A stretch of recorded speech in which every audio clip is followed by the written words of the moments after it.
साकारं व्यक्तं येन चराचरं तत्पदं दर्शितं येनं तस्मै श्री गुरुवे नमः। तस्मै श्री गुरुवे नमः।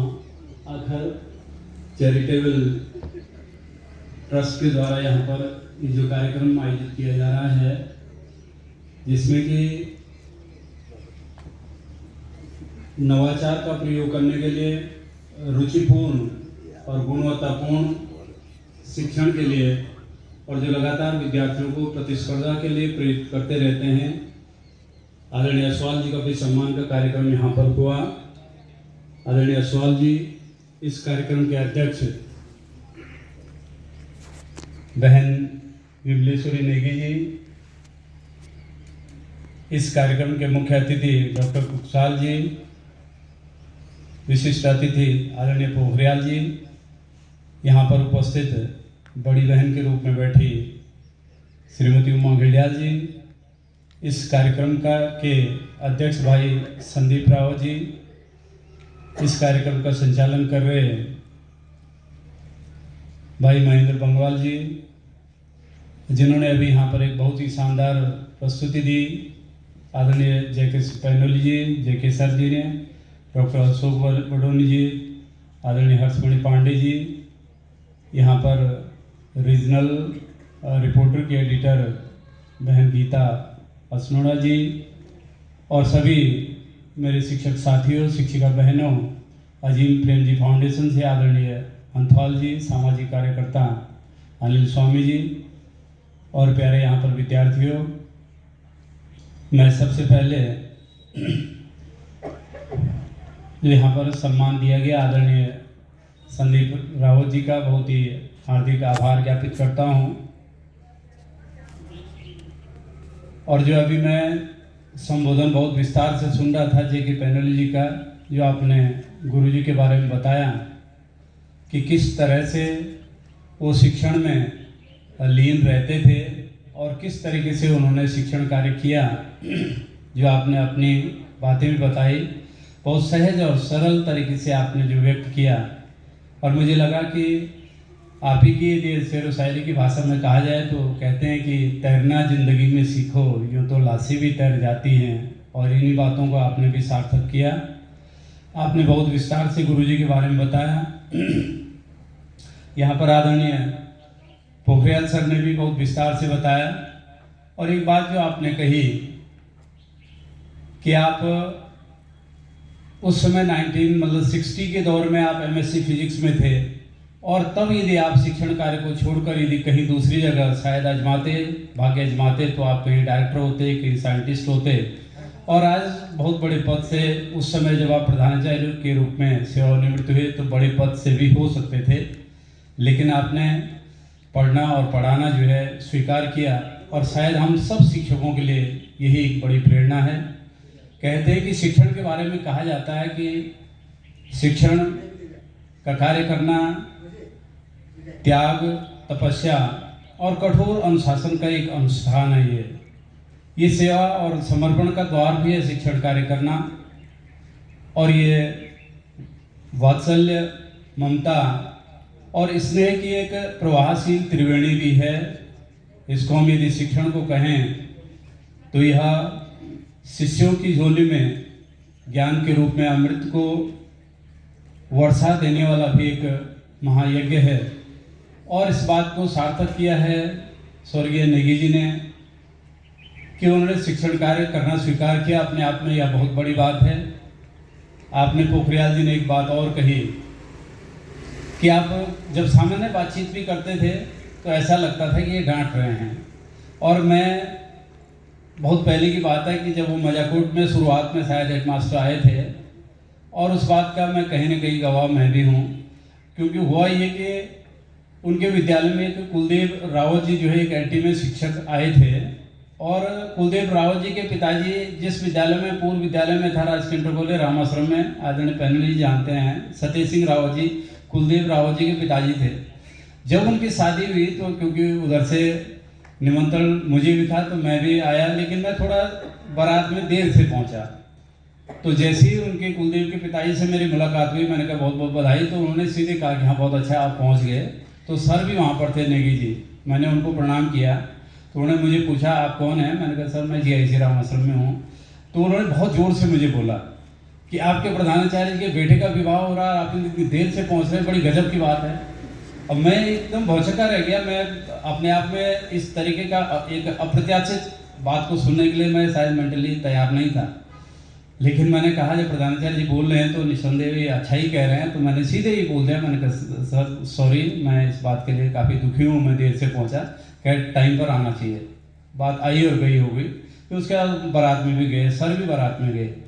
और मैंने बारात में, मुझे आज भी याद है कि जब कहीं पर एक जगह बारात रुकी तो शायद अंधेरा हो गया था, और जब उस सर ने नृत्य किया, प्रधानाचार्य माजाकोट ने जब नृत्य किया आदरणीय नेगी जी ने, तो मैं उनके एक जो व्यक्तित्व था वो विलक्षण व्यक्तित्व का एक प्रमाण था। वो मैं बहुत प्रभावित भी हुआ, प्रेरित भी हुआ। और फिर रात को मैंने उनसे बातचीत भी की, और बातचीत के क्रम में फिर उन्होंने बहुत सराहना भी की हमारे विद्यालय की भी। स्वयं मेरे व्यवहार से भी वो काफ़ी सहमत से दिखे। तो ऐसा उनका व्यक्तित्व था। और जो मैं, क्योंकि यहाँ डांगसोरा में 8-9 साल मुझे हो गए, और जब जब मैं नेगी जी के बारे में सुनता हूँ, लोग बताते हैं, तो मैं एक शिक्षक के रूप में मैं महसूस करता हूँ कि मैं कई बार शिक्षकों के बीच में कहता हूँ कि शिक्षक 4 प्रकार का होता है। एक तो मीडियोकर शिक्षक होता है, जिसे हम सामान्य रूप से कहते हैं, तो अंग्रेजी में यदि कहा जाए तो उसे कहते हैं कि मीडियोकर टीचर टेल्स ओनली। एक सामान्य शिक्षक होता है, सिर्फ बोलता है। A good teacher explains. एक जरा उससे ऊपर की श्रेणी का होता है, वो व्याख्या करता है विषय के, जब क्लासरूम के अंदर होता है। A superior teacher demonstrates. और एक जो विशिष्ट प्रकार का शिक्षक होता है, वो प्रदर्शन के माध्यम से अपना शिक्षण कार्य करते हैं। And a great and ideal teacher affects the eternity, awares the students and inspire the society.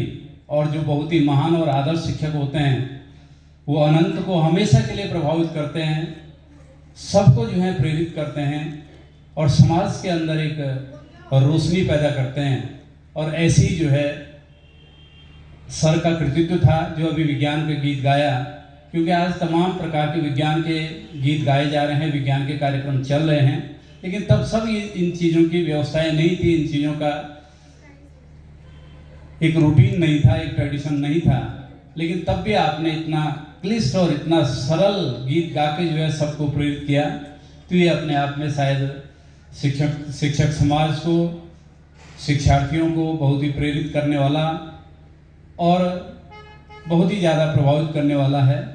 और शिक्षण के बारे में यदि कहूँ कि इसीलिए यदि जिस समाज का शिक्षक जागरूक है, वो समाज बहुत समृद्ध होता है। जिस समाज का शिक्षक तन मन धन से और समर्पित भाव से कार्य करता है, मुझे लगता है वो समाज ही आगे बढ़ता है। बहुत छोटा सा उदाहरण यहाँ पर देना चाहूँगा। अरस्तु और सिकंदर की एक प्रेरणादायक कहानी है, जो शैक्षिक समाज से जुड़े हुए लोग हैं।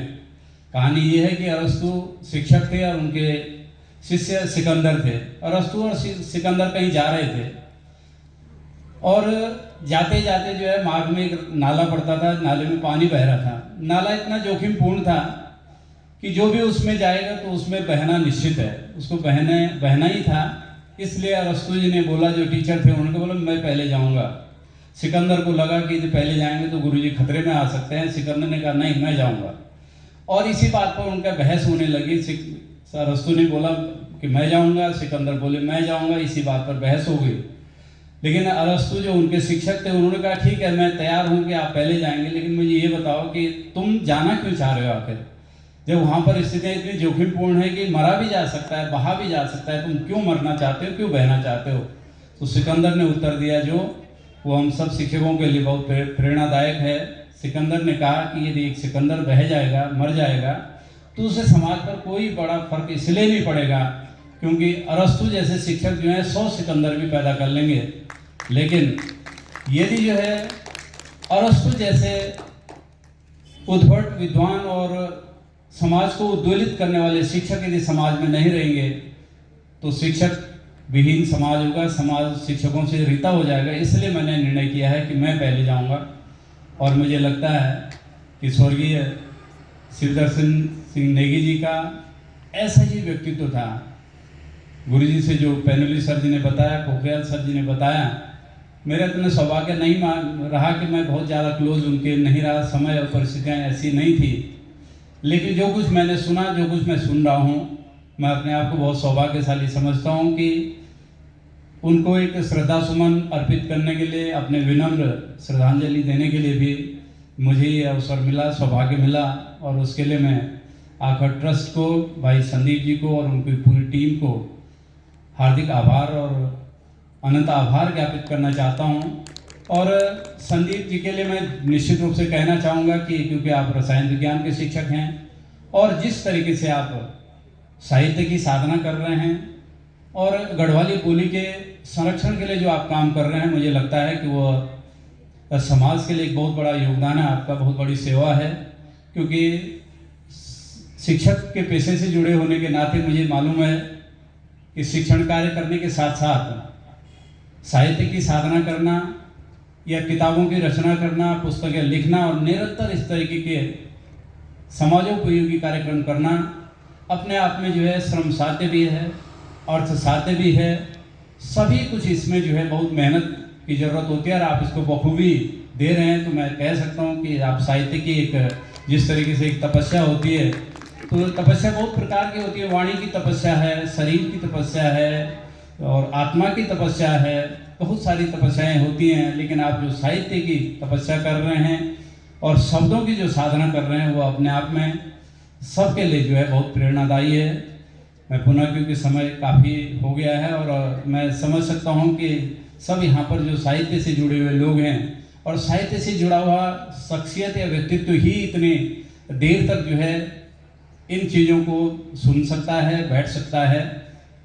तो आपने यहाँ पर बहुत समय दिया और आदरणीय डॉक्टर कुकसाल जी हमारे बीच में हैं, जो मुख्य अतिथि भी हैं। उनका बहुत लावण्यमयी संबोधन हमको सुनने को मिलेगा। हम सब लालायित हैं आपके उद्बोधन के लिए।